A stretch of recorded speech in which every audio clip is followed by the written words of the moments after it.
Tani kemi pikën e 5 të rendit të ditës, që është shqyrtimi i raportit me amandamente i grupit punues për projektligje nr. 10L025 për ndryshimin dhe plotësimin e ligjit nr. 06L032 për kontabilitet, raportim financiar dhe auditim. Ftojmë Ministrinë e Financave edhe Banka Qendrore e Kosovës që të na bashkangjitet për ta prezantuar dhe arsyetuar projektligjin në fjalë.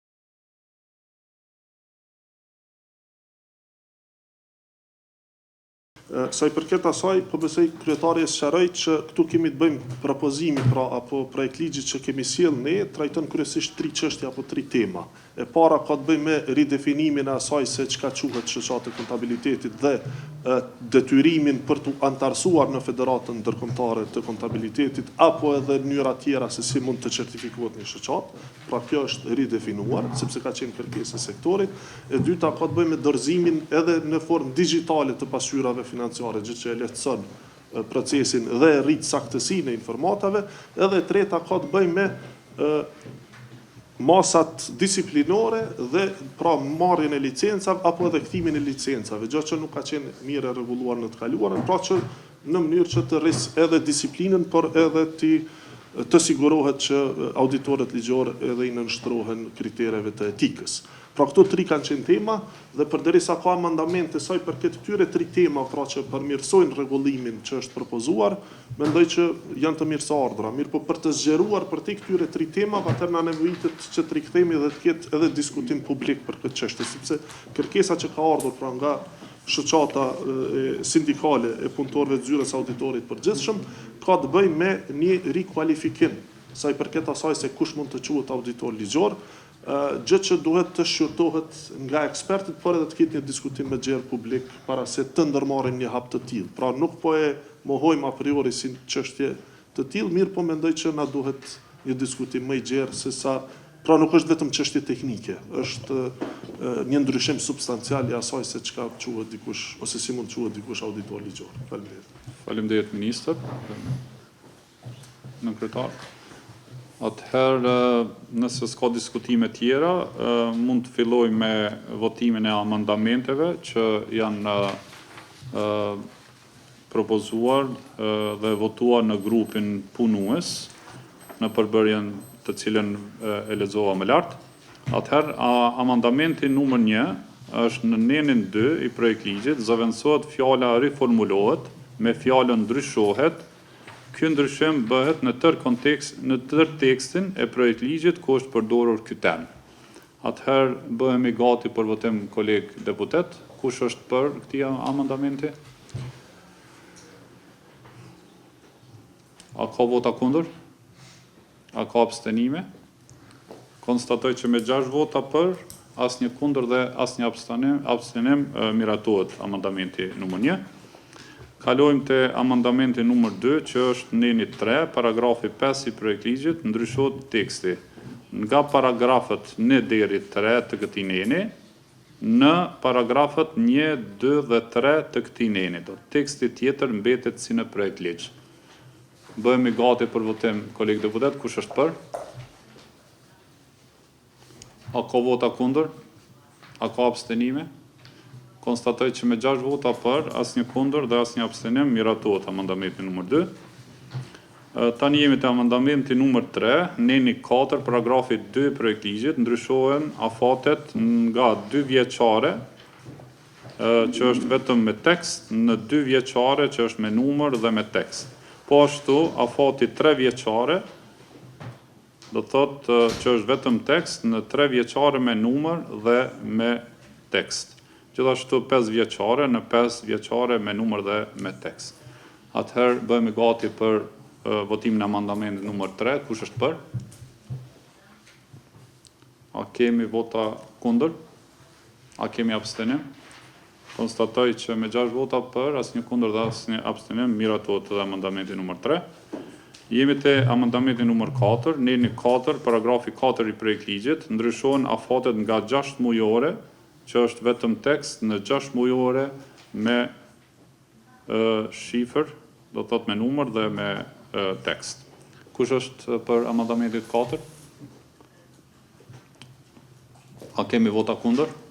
A kemi abstenime? Konstatoj që me 6 vota për, asnjë vot kundër dhe asnjë abstenim, kalon edhe amendamenti 4. Jemi te amendamenti numër 5. Neni 5, paragrafi 3 i projektligjit, ndryshohet referenca pas fjalëve, neni 36 të shtohen fjalët të ligjit bazik. Kush është për amendamentin numër 5? A ka vota kundër? A ka abstenime? Konstatoj që me 6 vota për, asnjë kundër dhe asnjë abstenim, miratohet edhe amendamenti 5. Jemi te amendamenti numër 6. Neni 6, paragrafi 1 projektligjit, pas referencës në nenin 36, paragrafi 3, shtohen fjalët të ligjit bazik, teksti tjetër mbetet si në projektligj. Hedhem në votim, kolegë deputet, kush është për? A ka vota kundër? A ka abstenim? Konstatoj që me 6 vota për, asnjë vot kundër dhe asnjë abstenim, miratohet amendamenti numër 6. Jemi te amendamenti numër 7 dhe i fundit, që është neni 6, paragrafi 2 i projektligjit, pas referencës në neni 36, pas paragrafit 9, shtohen fjalët të ligjit bazik. Teksti tjetër mbetet si në projektligj. Bëhemi gati për votim, kush është për? A kemi vota kundër? A kemi abstenim? Konstatoj që me 6 vota për, asnjë vot kundër dhe asnjë abstenim, kalon edhe amendamenti numër 7. Tani e vendosim në votim raportin me të gjitha amendamentet që u propozuan dhe që kanë kaluar në grupin punues. Bëhemi gati për votim të projektligjit në total bashku me amendamentet. Kush është për? A kemi vota kundër? A kemi abstenim? Konstatoj që me 6 vota për, asnjë vot kundër dhe asnjë abstenim, miratohet amendamentet dhe projektligji në fjalë. Faleminderit shumë kolegë deputet. Atëherë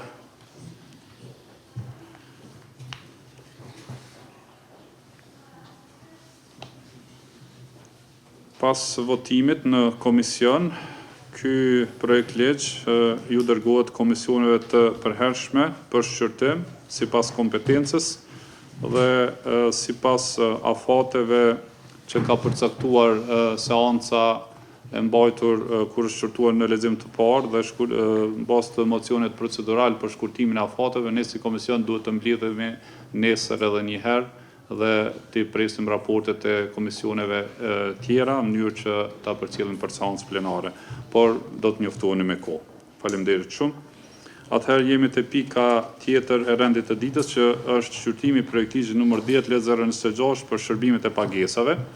Në mbledhjen e datës mbajtur me 15 prill 2026, komisioni formoi grupin punues për projektligjin numër 10/026 për shërbimin e pagesave si në vijim në këtë përbërje, Valon Hoti kryesues, Enver Haliti, Kujtim Gashi, Vatos Gezi dhe Emilia Regjepi, antar të grupit punues.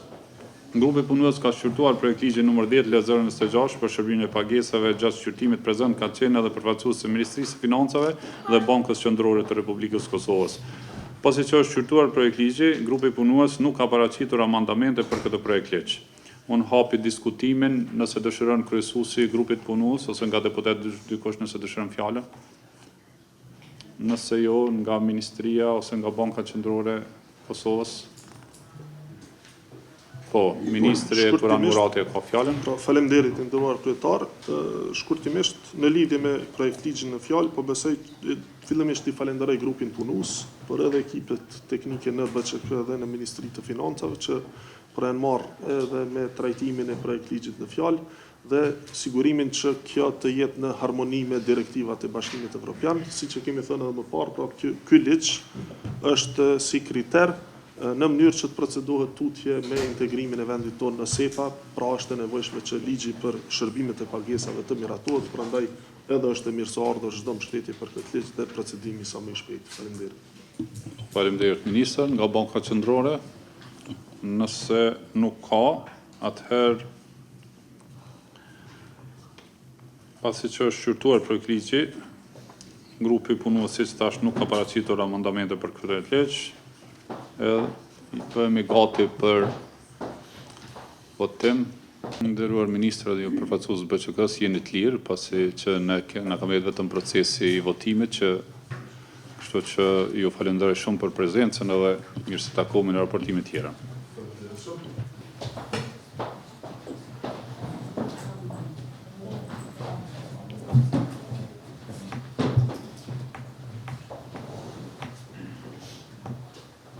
Vazhdimi i shqyrtimit të raportit vjetor të shpenzimeve të Kuvendit të Kosovës për vitin 2025, pika 5 është shqyrtimi i raportit me amendamente i grupit punues për projekt ligji nr. 10 LZ025 për ndryshimin dhe plotësimin e ligjit 06L032 për kontabilitet, raportim financiar dhe auditim. Pika 6 është shqyrtimi i projekt ligjit nr. 10 LZ026 për shërbimet e pagesave. Pika 7 është shqyrtimi i raportit financiar të Këshillit të Pavarur mbi çështje të shërbimit civil për vitin 2025 dhe pika 8 të ndryshme. Hap diskutimet nga anëtarët e komisionit nëse ka dikush me shtu diçka rreth rendit të ditës.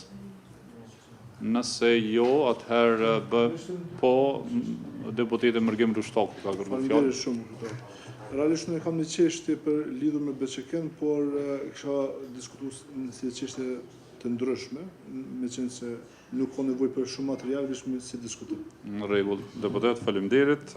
Atëherë bëhemi gati për votimin e rendit të ditës propozuar. Kush është për? A kemi vota kundër? A kemi abstenime? Konstatoj që me 6 vota për dhe 1 abstenim miratohet të rendi i ditës. Kalojmë më njëherë në pikën e parë, e dytë realisht, që është miratimi i procedurës verbale nga mbledhja e mbajtur me datën 8 prill 2026. A ka dikush nga deputetët, anëtarët e komisionit rreth procesit verbalit për të shtuar diçka? Nëse jo, bëhemi gati për votim. Kush është për? A kemi vota kundër? A kemi abstenim? Konstatoj që me 6 vota për, asnjë kundër dhe asnjë abstenim, miratohet procesi verbali i mbledhjes së mbajtur me 8 prill 2026. Tani kemi në votim raportin e institucionit të avokatit të popullit për vitin 2025, ku nderuar kolegë deputet, raportimi është përfunduar në mbledhjen e kaluar, mirë po në mungesë të kvorumit nuk e kemi hedhur në votim raportin financiar për vitin 2025.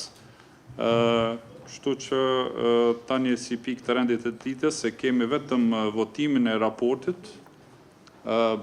Nëse nuk ka dikush nga anëtarët e komisionit për të shtuar diçka, bëhemi gati për votimin e raportit të institucionit të avokatit të popullit për vitin 2025.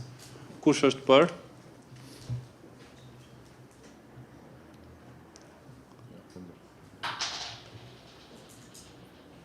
A kemi vota kundër? A kemi abstenime? Atëherë konstatoj që me 4 vota për, 1 kundër dhe 2 abstenime kalon. Miratohet. Domethënë raporti financiar i institucionit të avokatit të popullit për vitin 2025.